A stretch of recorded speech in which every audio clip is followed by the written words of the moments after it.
क्या? आपका बर्थडे आज? हाँ? नहीं बोला बेटा, आप सो रहे हैं ना, इसलिए। हाथ दे दो ना। Happy birthday. Thank you. Happy birthday to చెరి అమ్మ.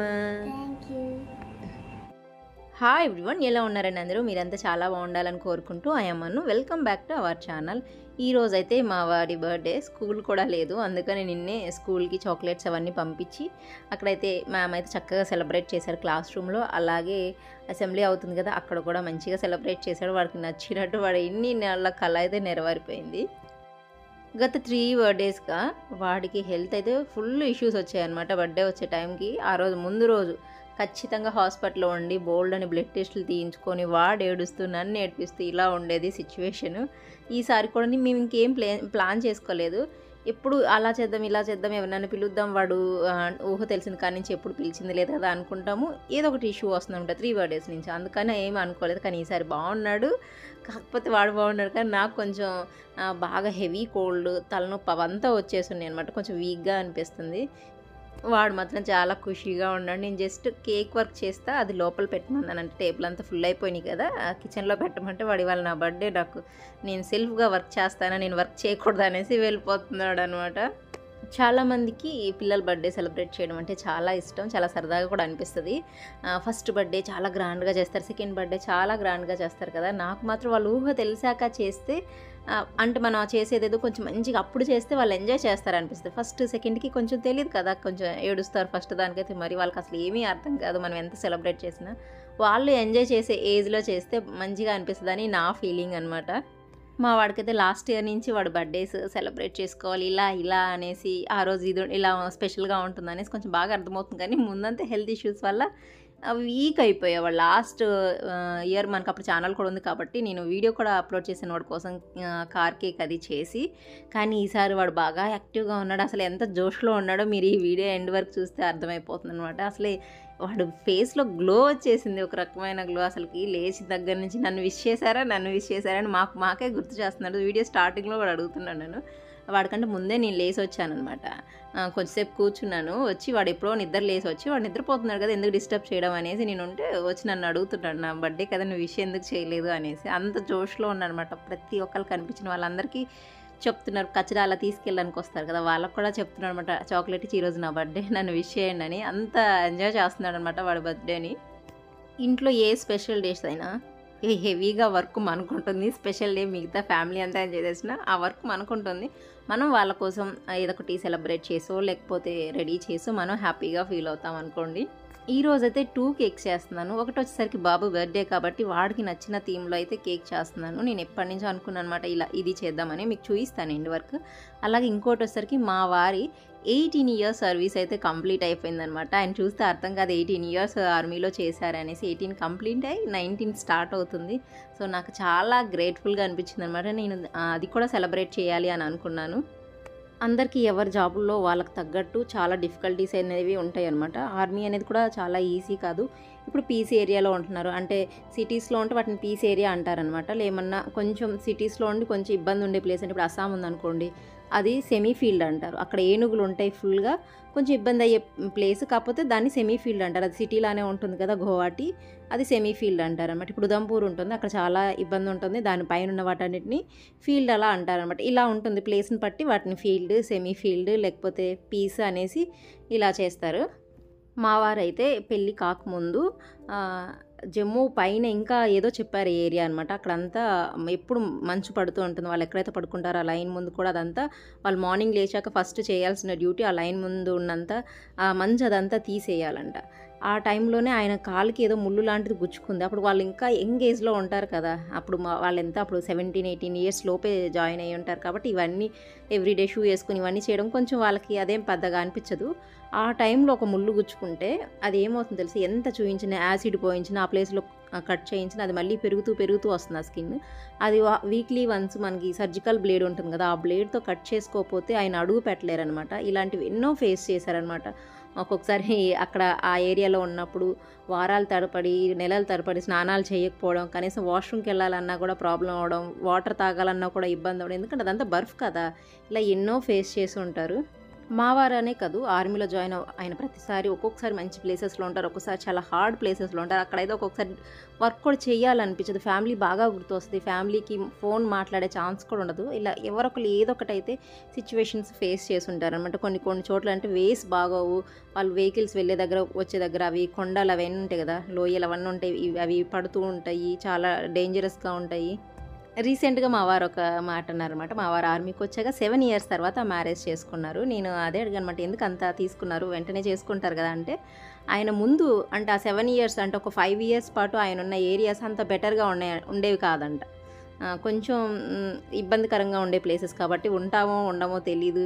చేసుకొని వేరే వాళ్ళకి లైఫ్ పాడు చేయడం ఎందుకనేసి ఆయన మ్యారేజ్ చేసుకోలేదు అని అన్నారు. అసలు ఆ మాట వింటేనే అనిపించిందనమాట. ఎలాంటి సిట్యుయేషన్స్ ఆయన ఫేస్ చేసుంటారో అనేసి. మళ్ళీ సిటీ ఇదే వెస్ట్ బెంగాల్‌లో సుఖ్నా అని వచ్చిందనమాట. సిలిగురి దగ్గరలో ఉంటది. ఎన్‌జీపీ అని అంటారు. అక్కడికొచ్చాక మా మ్యారేజ్ జరిగింది. అది పీస్ ఏరియా కాబట్టి అక్కడ చేసుకున్నారు. ఇంక అప్పటి నుంచి ఫ్యామిలీ కంటిన్యూగా పెడుతూనే ఉన్నారు. మళ్ళీ ఉదంపూర్‌లో ఉన్నప్పుడు అంటే జమ్మూ కాశ్మీర్‌లో ఉన్నప్పుడు ఒక 1 ½ ఇయర్ అయితే ఫ్యామిలీ పెట్టలేదు. అప్పుడు అంటే అది పెద్ద బెటాలియన్స్ క్వార్టర్స్ అవైలబుల్‌గా లేక 1 ½ ఇయర్ పెట్టలేదు. ఆ టైంలోనే ఏడబ్ల్యూఎస్ అని పైకి వెళ్లారనమాట. వీళ్ళు గుర్రాలు అవి తీసుకొని ఫుడ్ అది తీసుకొని వెళ్తారు. అక్కడికి వెళ్ళొచ్చేసరికి అసలు ఎముకలు ఉన్నాయన్నమాట. అంత సన్నగా అయిపోయారు. ఫుడ్ అదంతా ప్రాపర్‌గా ఉండదంట. వీళ్ళు ఇస్తారు డ్రై ఫ్రూట్స్, చాక్లెట్స్ అవన్నీ ఇస్తారు కానీ వాళ్ళు తినలేరు అక్కడ అదంతా సిట్యుయేషన్ బట్టి. అసలు ఎంత సన్నగా అయిపోయారో. కిందకొచ్చినప్పుడు ఫోన్ చేయడానికి అవుతుంది. నెలల తరబడి ఫోన్ కాల్స్ ఉండవు, ఏముండవు. చూడగానే అసలు ఆ మనిషిలాగా కనిపించలేదు. నాకైతే ఎంత బాధేసిందో ఆయన చూసినప్పుడు. ఆయన నిండు ఫోన్స్ లేక అసలు ఎలా ఉన్నారో ఏంటో తెలియక నేను కూడా చాలా సన్నగా అయిపోయాను ఇక్కడ. అలా ఉంటుంది ఆర్మీ వాళ్ళకి కానీ, వాళ్ళ ఫ్యామిలీస్‌కి కానీ సిట్యుయేషన్స్. ఇక్కడైతే నేను మెల్లగా కేక్ వర్క్స్ అయితే చేసుకుంటున్నాను. ఈరోజు వెజ్జే చేశాననమాట. వెజ్ కన్నా నాన్ వెజ్జే ఈజీ అనమాట. అన్నం ఏదన్నా నాన్ వెజ్ కర్రీ చేస్తే అయిపోద్ది. వెజ్ అయితే ఒక 2, 3 రకాలు చేసుకోవాల్సొస్తది. మా వారన్నారు, "ఎక్కువ స్ట్రెయిన్ అవ్వద్దు. నీకు ఎంతవరకు నువ్వు చేయగలిగితే అంతే చేసుకో. నువ్వు ఎక్కువ ఇబ్బంది పడి నీ హెల్త్ పాడైపోయాక మళ్ళీ మేమే ఇబ్బంది పడాలని" అన్నారనమాట. అందుకని నేను నిదానంగా చేసుకున్నాను. ఈలోపు పాప ఆయన బయటికెళ్ళేసి, పాప పెద్దగా అయిపోయింది కదండీ! ఒప్పుకోవట్లేదు. సెలబ్రేట్ చేయాల్సిందే. మనం వరకే చేసుకున్నా అంటే మాకొక ప్లానింగ్ లేదు. పైగా ఇప్పుడు మేమున్న ప్లేస్‌లో ఇక్కడ ఎవరు తెలిసిన వాళ్ళు కూడా అంతగా లేరు. పిలిచి సెలబ్రేట్ చేసుకునే అంత ఎవరున్నా కమాండ్ హాస్పిటల్‌లో ఉన్నారు. ఇంక అప్పుడు వర్షాలు ఎవరు వస్తారు ఇంత దూరం మళ్ళీ ఎందుకులే ఇబ్బంది పెట్టడం అన్నట్టుగా, సరే మనం నలుగురం చేసుకున్నాం. మేము ఎక్కువ చాలా వరకు మేము నలుగురే చేసుకుంటాము.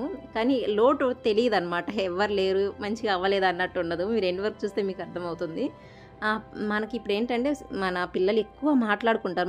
మనకన్నా కూడా వాళ్ళిద్దరు ఎక్కువ మాట్లాడుకుంటారు. కొట్టుకున్నా, తిట్టుకున్నా గానీ మన పిల్లలకి ఒకళ్ళ గురించి ఒకళ్ళకి బాగా విషయాలు తెలుస్తాయి అనమాట. ఏదంటే ఇష్టం, ఏదంటే ఇష్టం లేదు ఇలాగా అనేసి. మీకు చెప్పాను కదా! బాబు బర్త్‌డే ఇంతవరకు సెలబ్రేట్ చేయలేదు. కానీ వాడుకున్న విష్ ఇంకోటేంటంటే, బర్త్‌డే అయిపోయాక గిఫ్ట్స్ వస్తాయి కదా! బర్త్‌డేకొచ్చిన వాళ్ళు సెలబ్రేట్ చేసినప్పుడు. ఆ గిఫ్ట్స్ అన్నీ ఓపెన్ చేయాలి అనేది అదొక కోరికనమాట. ఇంతవరకు ఎవరిని పిలిచి సెలబ్రేట్ చేయనప్పుడు గిఫ్ట్స్ ఎక్కడి నుంచి వస్తాయి చెప్పండి? అది కూడా గిఫ్ట్ కవర్‌తో పాటు ఓపెన్ చేయాలనేసి. అది కూడా చాలా సార్లు అంటుండేవాడనమాట మాతో. ఎవరి దగ్గరికైనా బర్త్‌డేకెళ్ళినప్పుడు నేను ఒక్కసారి కూడా ఇలా చేయలేదు అనేసి.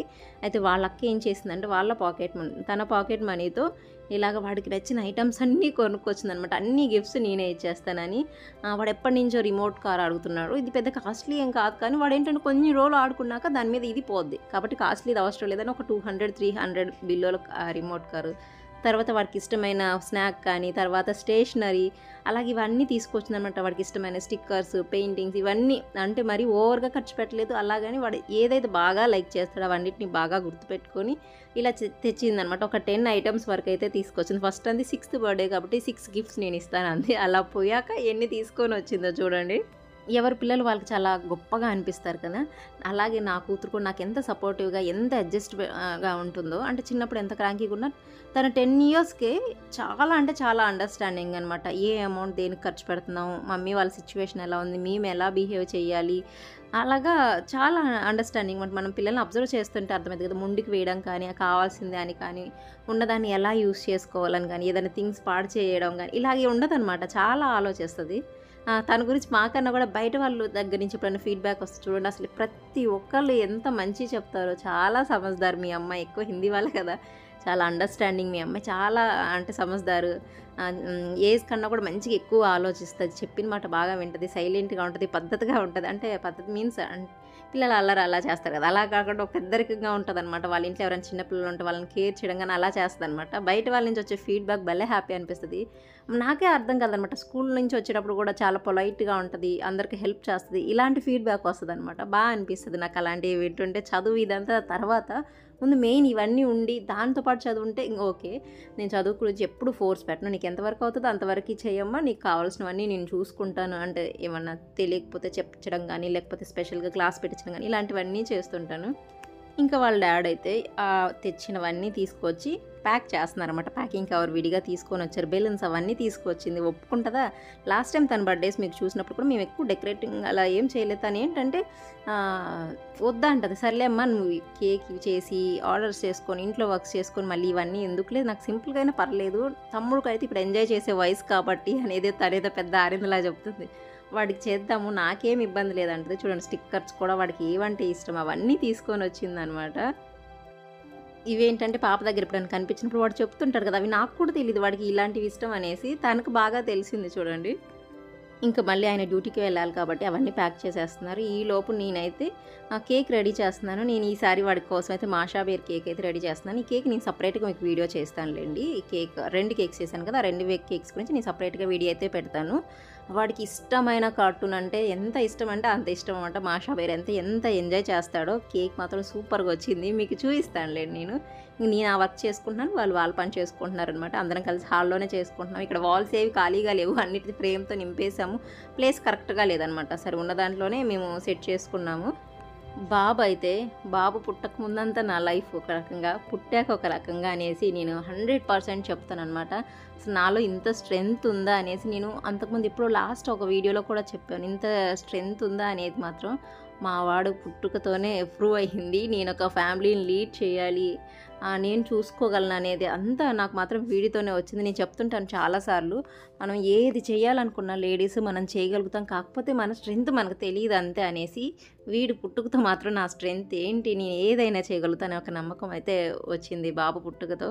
నేను ఎప్పుడు లోగా ఉన్నా, ఇంకా విపరీతమైన స్ట్రెస్తో ఉన్నా, అసలు నేనేం చేయలేకపోతున్నాను ఇలాంటి థాట్స్ ఏమైనా వస్తే నేను ఫస్ట్ గుర్తు తెచ్చుకునేది pin to pin, second to second నాకు గుర్తుంది బాబు డెలివరీ టైం అనమాట.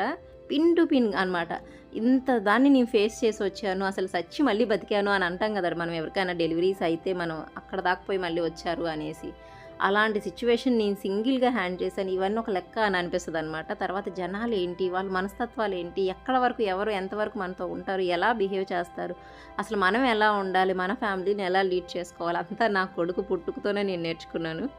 నాకు 2 సిజేరియన్సే. ఫస్ట్ పాప, సెకండ్ కూడా నాకు పాపేనేమో అనిపించింది. అందరు అంటారు కదా, అంటే బాబు అయితే సింటమ్స్ ఇలా ఉంటాయి, పాప అయితే ఇలా ఉంటాయి, ఏమీ ఉండవు. ఎందుకంటే ఎక్కువ లెఫ్ట్ సైడే పిల్లలు ఉంటారు. ఎందుకంటే లెఫ్ట్ సైడ్ ఖాళీ ఉంటుంది కాబట్టి అటు సైడ్ అమ్మాయి అయినా అబ్బాయి అయినా అటు సైడే ఉంటారు.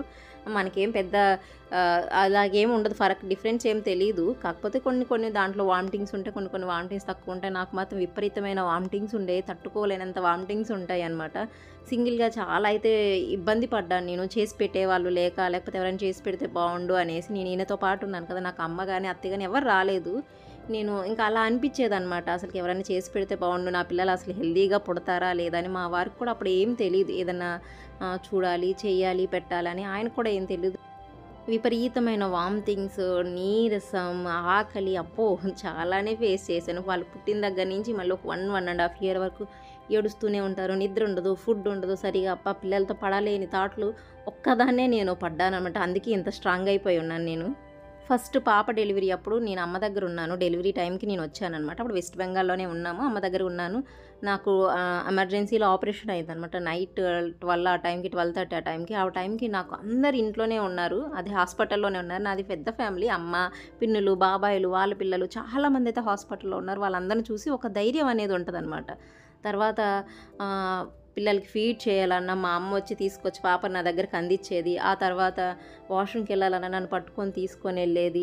స్నానం అదంతా ఆవిడ చేయించేది. నేను ఇంకా పాపకి 3rd మంత్ పడగానే నేను మళ్ళీ వచ్చేసాను. నేనే చూసుకుని అది ఎందుకు ఏడుస్తుందో తెలీదు, దేనికి ఏడుస్తుందో తెలీదు, రోజంతా ఏడుస్తూనే ఉంటుంది, నిద్రపోదు, ఇలా చేసేదనమాట. నేనే కొంచెం చిన్నగా ఉన్నా కాబట్టి నాకేం తెలియలే. 1.5 ఇయర్ వరకు ఏడుస్తూనే ఉంటుంది, చాలా సన్నగా అలా ఉండేదన్నమాట.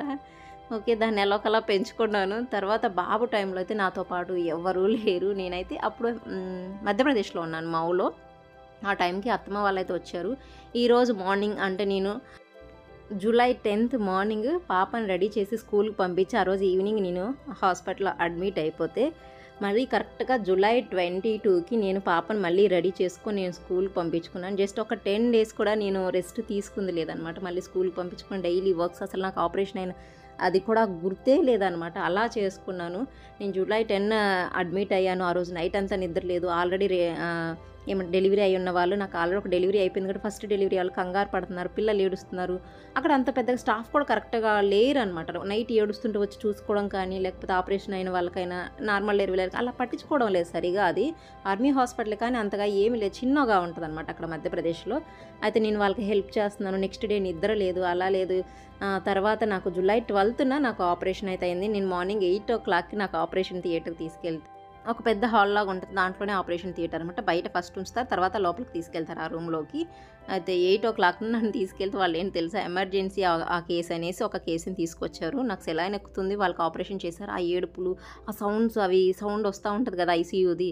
అసలు ఎంత టెన్షన్ ఉందంటే మనసులో, మళ్ళీ అబ్బాయి పుడతారా, అమ్మాయి పుడతారా? నాకైతే అమ్మాయి అయినా ఓకే. నాకు అమ్మాయి పుట్టినా హ్యాపీ అని ఉన్నా. కానీ మిగతా ఫ్యామిలీ మెంబర్స్ కానీ, మిగతా ఉంటారు కదా, ఈ 2 ఆపరేషన్‌లే, అబ్బాయి అయితే బెటరు, మళ్ళీ అమ్మాయి అయితే అలాగే ఉంటది కదా! కానీ నేను కన్విన్స్ అయ్యి, మా వారిని కన్విన్స్ చేసుకొని, నెక్స్ట్ ఇంక పిల్లలు వద్దని సైన్ అయితే పెట్టేశాను. అమ్మాయి పుట్టినా కానీ, ఎవరు పుట్టినా, అమ్మాయి పుట్టినా, అబ్బాయి పుట్టినా చూడాల్సింది మనం, ఫేస్ చేయాల్సింది మనం. ఏదైనా ఎవరికైనా ఒకళ్ళు అబ్బాయి అయినా, అమ్మాయిని మనకు తెచ్చిపెట్టేది లేదు, అలాగే తీసుకెళ్ళేది లేదు.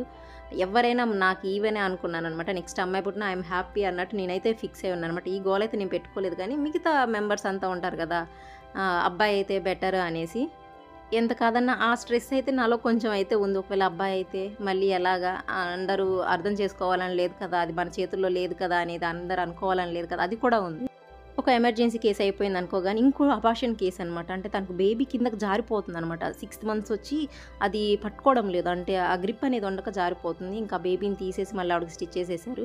ఇలాగ 11:30కి నా ముందు 2 కేసెస్ నా ముందే తీసుకెళ్ళి వాళ్ళ సౌండ్స్ అంతా వినపడుతూ, నాకు బీపీ అయితే అసలు అప్ అండ్ డౌన్ అవుతుంది. కానీ నేను స్టేబుల్‌గా ఉంచాలనుకుంటున్నాను. ఎందుకంటే బీపీ హై అయినా, డౌన్ అయినా మళ్ళీ ఆపరేషన్ మనకే ఇబ్బంది. నేనైతే ఇంక మైండ్ రెడీ చేసి పెట్టుకున్నాను. ఇప్పుడు నా బేబీ ఉంది పొట్టలో, ఏది జరిగినా కానీ అది ఇప్పుడు బయటికి రావాలి.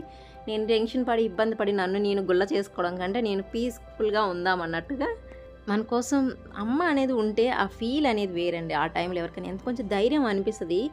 ఎవ్వరు మనోళ్ళని లోపలికి రానివ్వరు. నేను కనీసం పాపను కూడా చూడలేదు ఆపరేషన్ థియేటర్‌కి వెళ్ళేటప్పుడు. తన ఇంటి దగ్గర ఉంది కాబట్టి.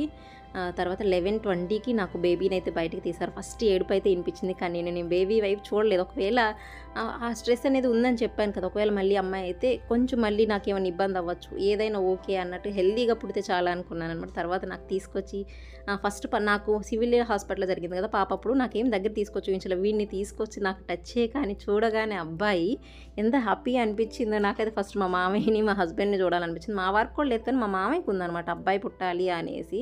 ఆ టెన్షన్ ఉండే మనసులో. కాకపోతే కొంచెం రిలీఫ్ అయిపోయాను.